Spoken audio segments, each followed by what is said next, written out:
Hi, my name is Paige, and this is my global impact of Rei Kawakubo. So, starting off, who is she? Rei is a Japanese designer who created bold visions that made her one of the most influential designers in the late 20th century. And she's very well known for her experimental and innovative style of fashion, as well as her high fashion label, Como des Garçons. I'm definitely pronouncing that wrong, so I apologize. But that's French for like boys, and it was founded in 1969. Okay, so a little background on Ray. In 1969, she sold her designs to shops in Tokyo under the CDG label. In the 70s, she began a professional and romantic relationship with another Japanese designer. In 73, she opened her first store and had 150 locations across Japan within a decade and made $300 million annually. In 81, her and her partner both launched separate collections in Paris, which shocked critics. And then between 78 and 83, she expanded CDG with three more lines of clothing, one being a menswear line, and then the other two were women's wear. In 83, she opened her first shop in the US on the third floor of a luxury department store in New York City called Henry Bendel. And then in 88, launched her own magazine titled Six, which displayed her seasonal collections. In 2000, she received an Excellence in Design Award from Harvard University in the design school.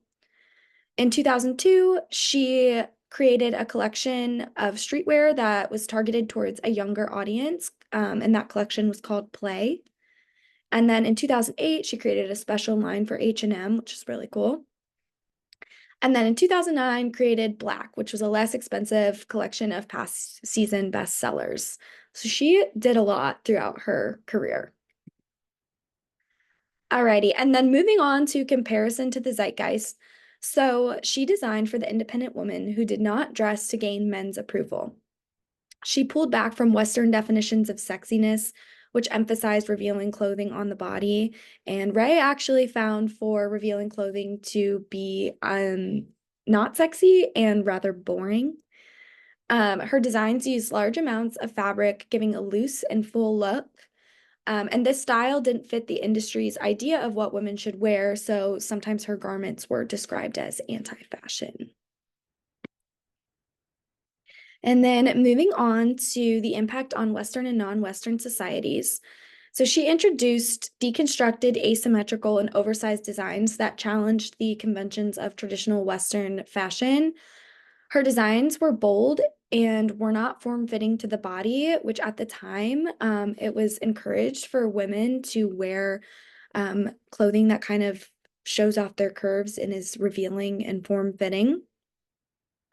Most of her designs were often the color black, which in Western societies, clothing was often very colorful. And then she also used both Western and Eastern styles of clothing in her work. And then some of her unique contributions to fashion. So she reframed ideas of beauty by proposing a new connection between body and dress.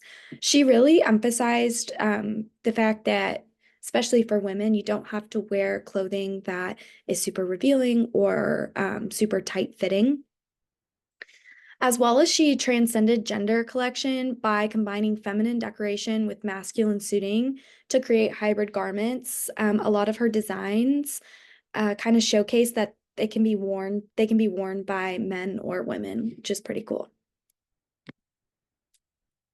And then so her race and background contribution to her work didn't um didn't contribute to her success necessarily. She does incorporate Japanese aesthetic in her work, like wabi-sabi, which means finding beauty in imperfection, and ma, which means space. She actually stated in an interview that being born in Japan was an accident. There's no direct correlation to my work. And this really emphasized a distance from the political forces around her and within her culture. And there may not be a direct correlation between her designs and growing up in Japan, although she uses some Western influences like patchwork and American denim. although she reconstructs these influences in her work, which allows for the modification of these external factors to be allow her to be known as an artist before being known as Japanese. Alrighty, and then her overall impact on society. So Ray found her ground in this Eurocentric, male-dominated fashion world by staying true to her personal notions of beauty. She didn't give in to the restraints on what she is allowed to do, and her independence allowed for her to exhibit the scrutiny and racial expectations in an industry that is built upon both. She inspires to challenge traditional norms and to not be afraid to bring those untraditional styles to life.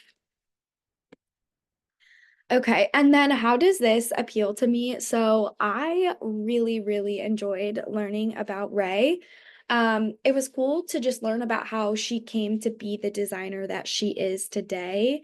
And I love that she decided to be different and go against what was so-called normal at the time. And just getting to understand how she shifted these traditional norms and ideas by creating clothing that was so untraditional was super inspirational.